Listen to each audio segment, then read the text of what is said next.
Hello children, let me welcome you to the virtual class of the Brihan Mumbai Mahanagar Palika. My name is Shraddha teacher.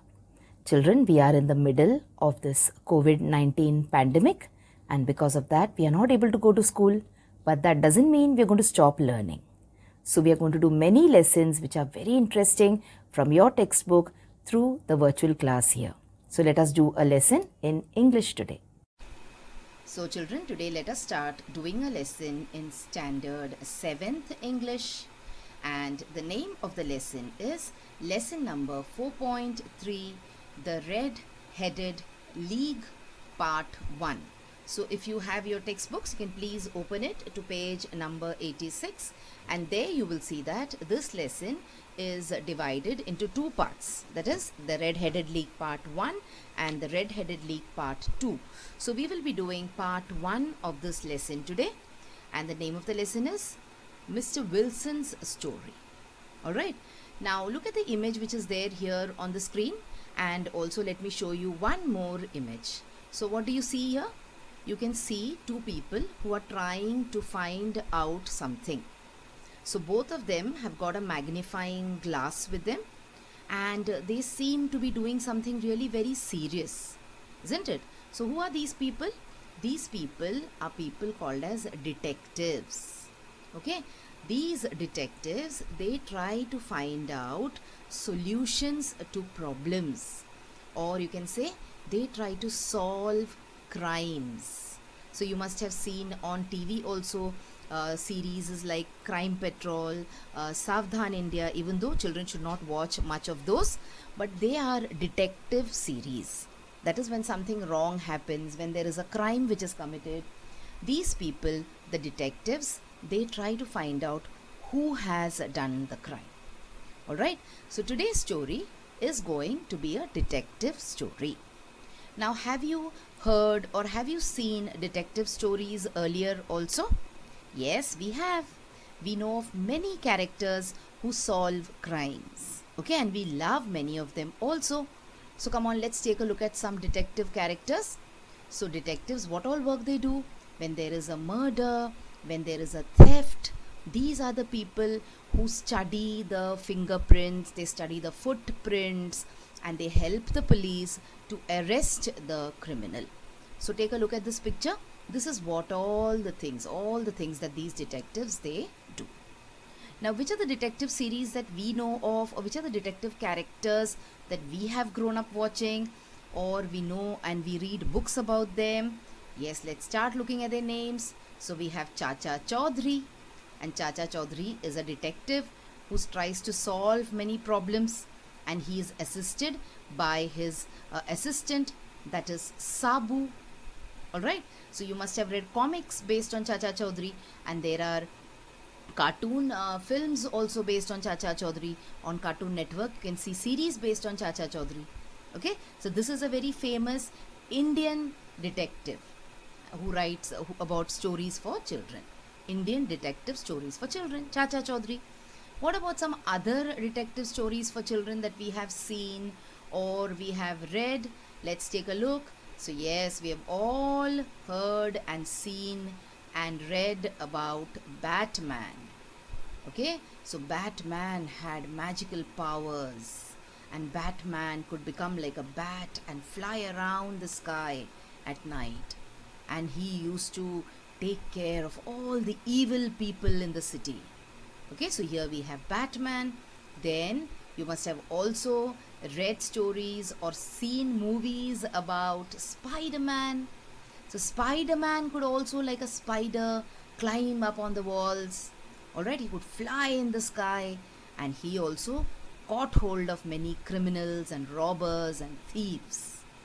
So these are all the detectives or the detective characters whom we know about. Now we're going to learn about a detective character on whom this story is based. That is, a lesson that we are going to learn today is based on this particular detective character. And what is his name? His name is Sherlock Holmes. Now Sherlock Holmes, he is a fictional private detective. Fictional means you cannot actually go out and search for Sherlock Holmes. He is not there. Okay, he is just a character in a story. The same goes for Chacha Chaudhary, for Batman, for Spider-Man, Superman, etc. All these people are fictional in nature. Okay, they are imaginary people who was created by the British author Sir Arthur Conan Doyle. So there was a very famous British author who used to write stories. So this character, Sherlock Holmes, he is an imagination. He is a result of the imagination of Sir Arthur Conan Doyle. Okay, so that was about Sherlock Holmes. Now Sherlock Holmes used to solve many kind of mysteries. Okay, but he never used to do it alone. Then who else was there to help him? There was another person called Dr. Watson. So here you can in the picture you can see Sherlock Holmes also along with Dr. Watson. Now who was Dr. Watson? Dr. Watson was actually a doctor. Sherlock Holmes sometimes needs Dr. Watson's help, and he is grateful for it also, especially in a dangerous situation. Now Dr. Watson, he had started out as a surgeon, and Dr. Watson is the person who presents Sherlock Holmes biographies or stories. So he acts as Sherlock Holmes's biographer. That is, whatever stories are told by Dr. Watson. Okay, so he always writes the stories in such a way that me and Holmes, that is the way he writes the stories. Alright, so this is about Sherlock Holmes and Dr. Watson. Both of them, remember, are imaginary characters. Okay, now together the two of them have solved many a crime. So Dr. Watson helps Sherlock Holmes. He gives him ideas, he advises him, he helps him, and when Sherlock Holmes is in danger, he also manages to save his life. So they are the best of friends. Okay, so now this is the background to the story. Now let us take a look at the story of the Red-Headed League. So the name of the story is The Adventure of the Red-Headed League. Okay, so now I will try and tell you the story in short, but before we see the story, let us look at the characters in this particular story, the Red-Headed League. And remember, we are going to look at the story in two parts. So in this video, we will see the first half of the story and a little bit of grammar, and in the next video, we'll see the remaining part of the story. Alright, so we will look at some of the characters which come up in this part of the story. So we have, of course, Sherlock Holmes. He is a clever detective who is interested in unusual and interesting cases. So whenever there is an unusual case, whenever there is a very interesting case, Sherlock Holmes immediately starts thinking about how to solve the case. And then you know who Dr. Watson is? Of course, he is Sherlock Holmes's best friend. Now we have two characters who are part of this particular story. So Sherlock Holmes and Dr. Watson are part of every story where Sherlock Holmes is there. Whereas in this particular story, we have a person called Mr. Jabez Wilson. So who's Mr. Jabez Wilson?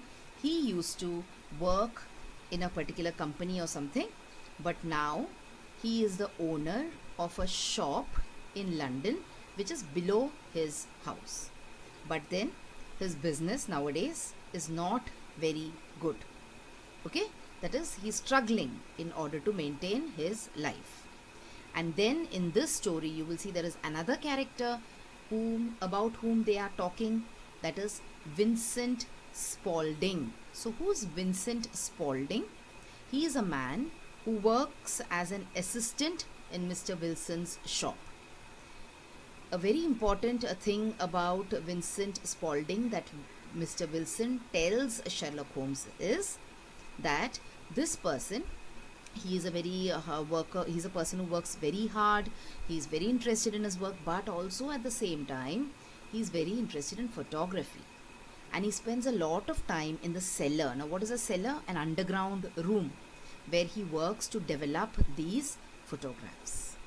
Okay, so these are all the people who will appear in this particular part of the story. Let us move on and let us see how the story starts. So Dr. Watson, once he steps into the home of his friend, the famous private detective Sherlock Holmes. Now Watson is the story's narrator. I told you now, all the stories of Sir Sherlock Holmes is told by Dr. Watson. He finds Holmes deep in conversation with Jabez Wilson, a man who would be entirely unremarkable except for his blazing red hair. Now, I have not picked up the lines word by word from the textbook. I have tried to give you the meaning on my own. You can compare with what is written in the textbook. The meanings of the lines are the same. So, there is this man called Mr. Jabez Wilson sitting and talking to Holmes. Now, there is a very common features this man has got, except for his head full of blazing red hair. Now, see, in India, children, you will see people who have got black hair, and then the hair goes, when the people grow old, the hair goes grey. You do not have people who have brown hair or golden hair or red hair in our country, unless of course they dye their hair. But if you go to these foreign countries, especially to the European countries, like you will see that people have got red hair, people have got golden color hair, they're called blondes.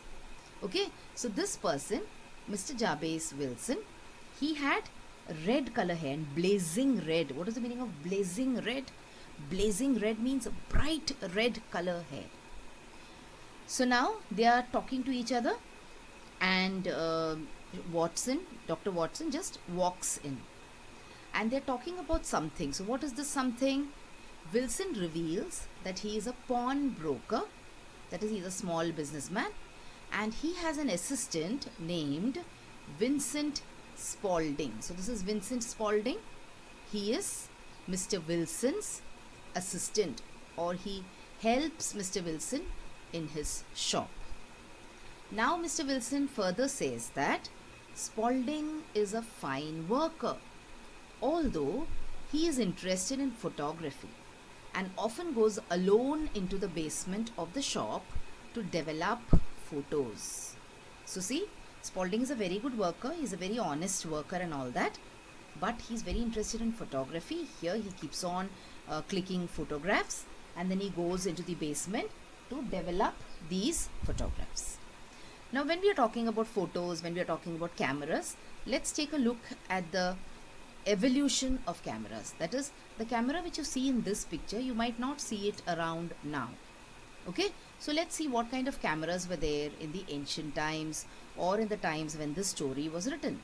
So see here, this is how the camera started developing, and now we have these kind of digital cameras. So see, this second one is the one which is being used by Spaulding.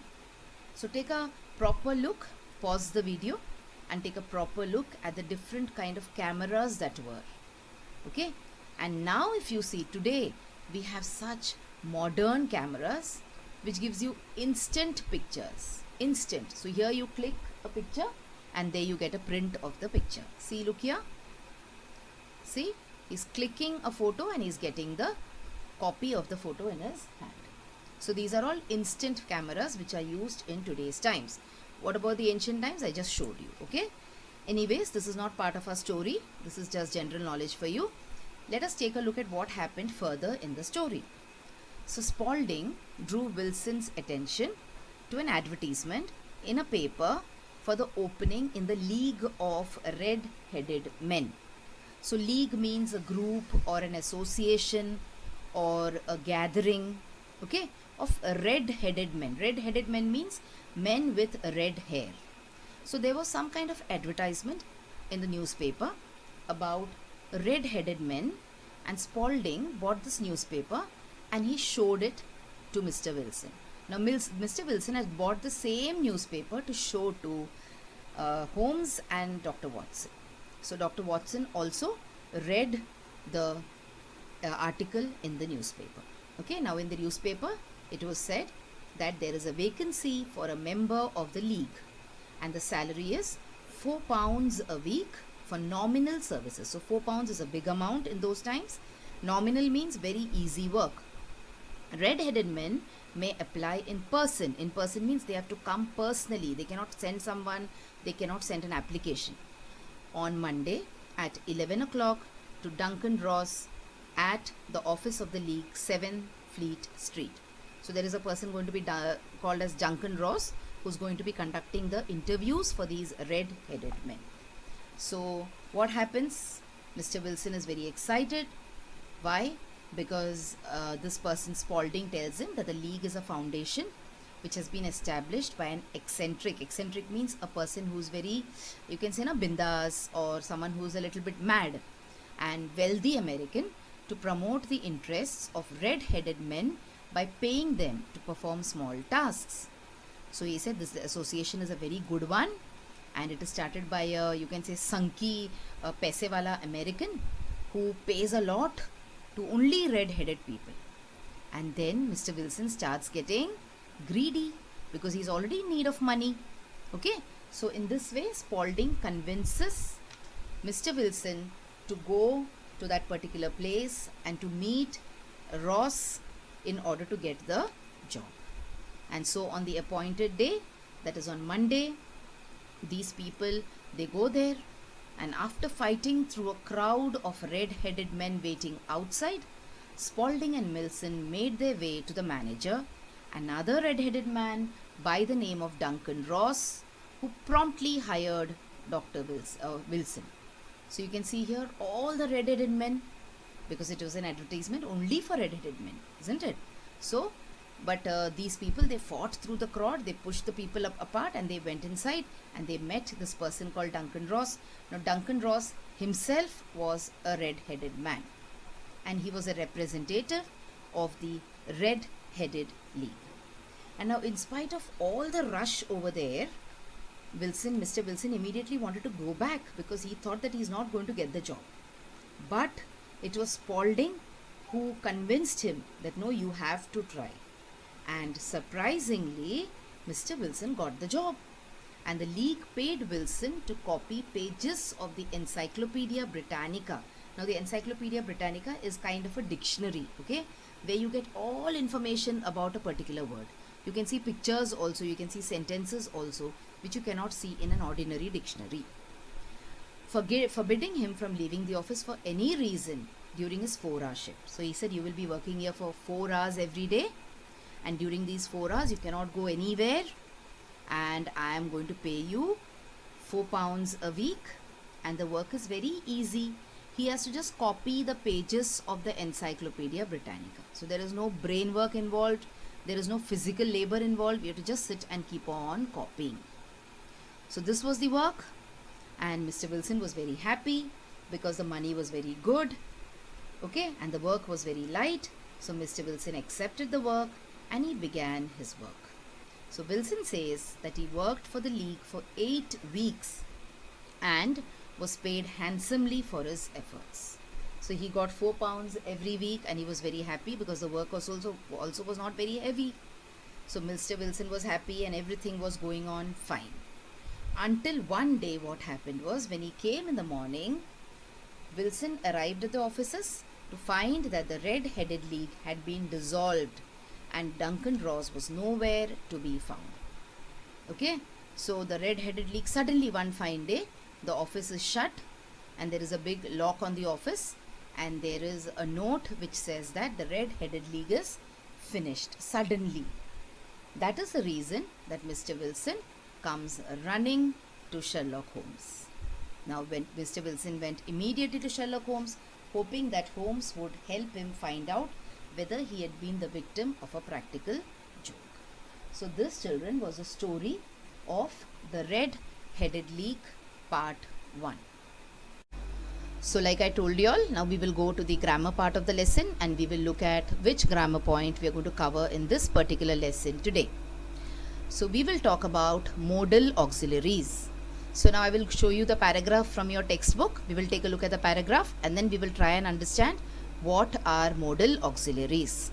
So according to the textbook, you have read about main verbs and auxiliary verbs. Okay, in standard 6th. You know that auxiliary verbs are what? They are nothing but helping verbs. Now, modal auxiliary verbs, or we call them modal verbs sometimes, these are also helping verbs.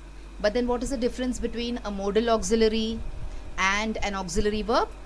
Modal auxiliaries are used with main verbs to show changes or modifications in the meaning of the main verb. So what do they show? They show possibility, they show ability, they show permission, okay, they show intention, etc. So modal auxiliaries as well as auxiliary verbs, in a way, they are nothing but they are helpers or they are assistants to the main verbs. Now we are reading about so many terms. We are talking about main verbs, we are talking about auxiliary verbs. Of course, we've learnt about them. But even then, let us revise about these things before we move on and look at the meaning and examples of modal auxiliary. So let us first revise the main verb. So what are main verbs, children? All of us have been learning about the parts of speech. We know there is a noun, there is verb, there are adverbs, there are adjectives. So what is a verb? A verb is a word which shows action in a sentence. And there is no sentence which is complete without a verb. Okay, so let us take a look at some examples of main verbs. So main verb is compulsory in all sentences. So each and every sentence should have a main verb. Read the examples along with me now. So you appear tired. So here appear is the main verb. She works very hard. Works is the main verb. I like reading. Like is the main verb. They study in Surat. So Surat is the main verb.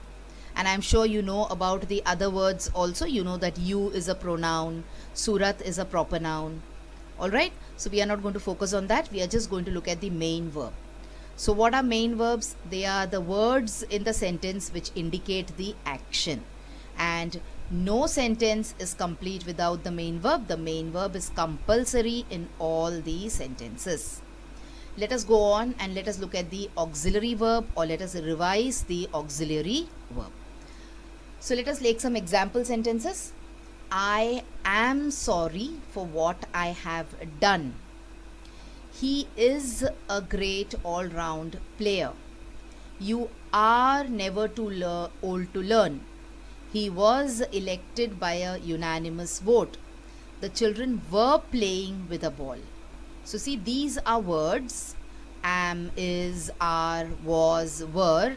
These are the words which help the main verb in the sentence. So these are all called as auxiliary verbs. Alright. So now we know what are main verbs, what are auxiliary verbs. Let us take a look at some sentences in which we will see both of them together.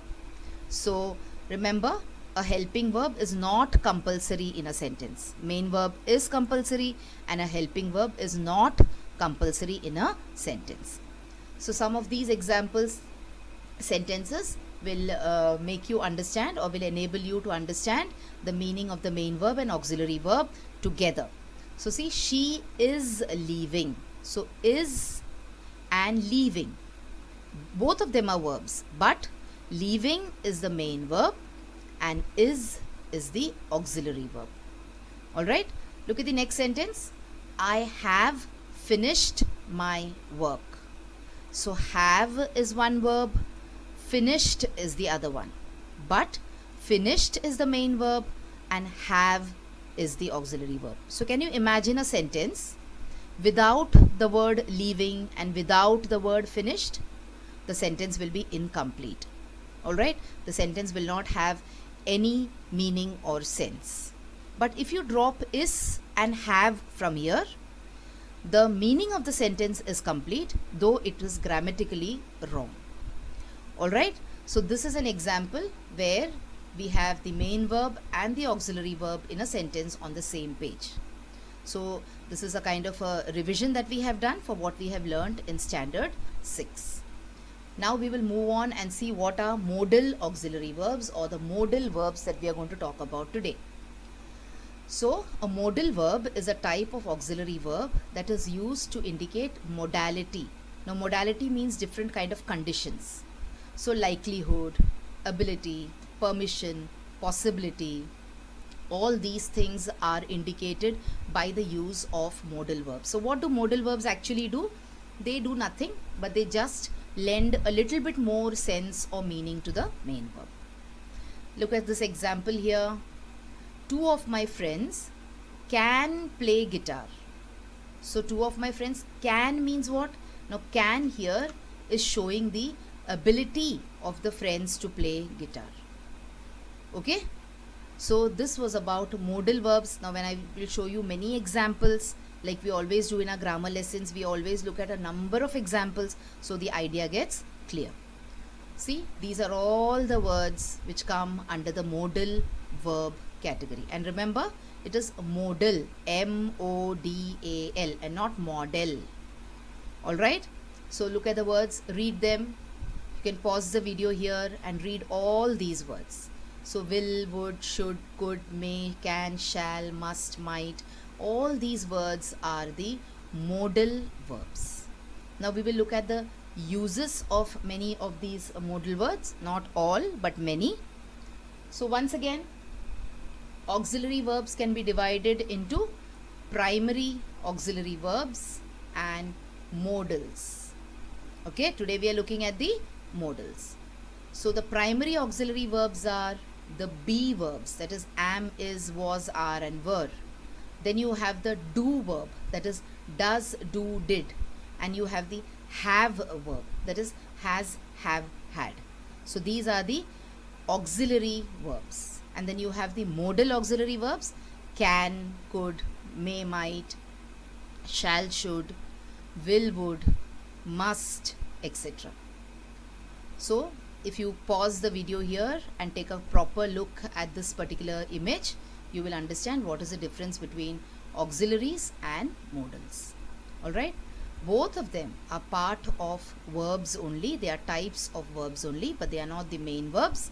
They are the helpers, and the kind of help that they give is a little bit different. That is why they are put into two different categories. Okay, so can we move on now and look at example sentences? So look at the uses and the examples. So can, very commonly used modal auxiliary verbs we will look at now. Okay, so can, what is the use of can? Can be used for ability, for possibility, when you are informal with someone, when you want to make a polite request, when you want to ask for permission, you use can. Example sentence, one example sentence I will give you, and some you can find out on your own on the internet. I can't swim. Now this is in the negative. Okay, can't shows inability, can shows ability. When you say can't, it means you're saying I cannot swim, so you're not able to swim. Can also be asked in the form of a question, like in the form of asking for permission. So you're saying, can I borrow this ruler? It could also be a request. Okay, you can go to the party. So when you ask your mother for permission to go somewhere and she says okay, so she will use the word can. When she says can, it means you can go. If she says can't, it means you cannot go. So there the permission is denied. What about could? See, could means it could be for a polite request. It could be for certainty, 50%. When you are 50% sure that something is okay, then you could say could. Suggestion. When you want to give a suggestion, you can use the word could. Then you have example sentences here. Could you tell me the time? She could be here by now. So you're not sure. 50% she could be. You could ring them. So that is a suggestion. Might, again, certainty, possibility, okay, which is less than 50. So you have, where are they? They might be at the park. What about may? May means polite request, formal permission, certainty. Alright, now there is a difference between certainty 50%, certainty less than 50%. These are all, the way in which you speak. the kind of thought that you have in your mind. Now, look at the example sentences. May we come in? So, polite request. May we come in? You may not speak during the test. Alright, that means you are not allowed to speak during the test. She may not be in. She may not be in means 50% she has not come today. What about should or ought to? Ought to it is. Okay, it is not out to. Advice or deduction. So, for advice you say you shouldn't smoke, you ought to go to the doctor. And deduction is means when you are making a kind of, you can say, guess. They should arrive by 10 or they ought to arrive by 10.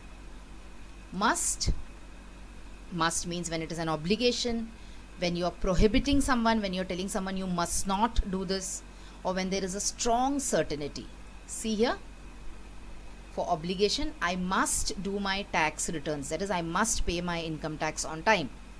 Prohibition, you mustn't drive on the right. Okay, you are not allowed to do it, you should not do it. Strong certainty, he is not here today, he must be sick. Alright, and lastly we have would. It's a polite request or a preference. For example, you say, would you like a drink? Or I would rather stay in tonight. Means I want to stay in tonight. I prefer to stay in tonight and not go out anywhere. So this now I have read it for you once. I want you to pause the video and read it again. Okay? The more you read, the more you will understand. Now let us go to the examples which are there in the textbook. So in the textbook they've given you some small rules also. Let us take a look at those rules first. So remember the following. We do not use to before a modal. Okay, so you don't say to ought to. You don't say to shall. You don't say to can. Okay, so we never use to before a modal. We do not add ed or ing to a modal. That is, a modal cannot exist in the past tense form or in the present continuous tense form. So you never add ed or ing to a modal. You never say I can't do it, or you never say I canning do it. Okay, so this is one thing. One more thing, we can form questions and negative sentences using modals without using the auxiliaries be, have or do. Now that we see an example, you will understand. So we can form questions using modals, and we can also write negative sentences using modals. Okay, for example, we said can't, shouldn't. So these are all in the negative form. Let us look at the examples which are given in the textbook now as a last part of this lesson. So see, they can swim. So the modal is written in a different color here. And let us try and see what this modal stands for. So here, can stands for ability. May I come in? So the may stands for permission. We shall sing. So the shall stands for a promise or a decision that you have made. Can he swim? Again, can stands here for capability. That is he capable of swimming, or will he just drown in the water? Then you may go. So here may is permission, but you have already given the permission. When it is in a question, may I come in? You're asking for permission. When you're saying you may go, means the permission has been granted. She ought to play. Ought here means an obligation or a duty. That is, she is part of the school football team, and today when the team needs her, she ought to play. That is, it is a duty that she has to play. Let us look at the other examples also from the textbook before we wind up the lesson. So he cannot swim. Cannot shows inability or the ability in the negative. And then you have you must go. So must again here is a compulsion. You have to go. There is no other choice. You must go. Finally, you have they might come. Now might means you know that it is standing for possibility. Alright. So these are all the examples of modal auxiliaries that have been given in the textbook. Now your assignment for today is, you can take a look at the list of modal auxiliaries which I have given you, and you can try and form one sentence each with each of the words. Okay, now let me leave you here with this particular image where you can pause the video and at ease and at leisure, whenever you have time, you can read all these example sentences. We have all done this before. We have discussed the examples also. These are some extra examples for you to discuss. So here we will wind up part 1 of the lesson, the Red-Headed League. We looked at the background to the story, and we looked at the names of some detectives whom we are familiar with. We talked about Sir Arthur Conan Doyle. We talked about Sherlock Holmes, Dr. Watson, and we talked about the story, the Red-Headed League, where there was this gentleman called Mr. Wilson, and how he was cheated, and how he has come now to Sherlock Holmes and Dr. Watson to get his problem solved. And let us be hopeful that when we do the next part of the story, Sherlock Holmes will be able to solve Mr. Wilson's issue. So on that note, and with this suspense hanging in the air, let me say goodbye for now. We'll meet very soon. So children, now you have watched the video. So after you watch the video now, you will have to complete a few simple tasks. Now you might have watched the video on your computers or your laptops or your mobile phones. Now after you watch the video, what will you do? You will please go to the description box which is given below the video. So what is the description box? See, the description box looks like this. Alright, and after you go to the description box, you will see that there are a few questions there. Now what are these questions about? These questions are about the lesson that we just learned or the video that you just watched. So what will you do? You will think back properly about the lesson and you will try and answer these questions. And note down the answers in your notebook if you want. Okay? After that, we have another task waiting. You will also click on the link which you will find in the description box to fill up the Google form. So now what is the Google form, children? It is nothing but a simple form. There are a few simple questions there about the video which you just saw and also about yourself. So these are the tasks now that you will have to complete after you watch each video.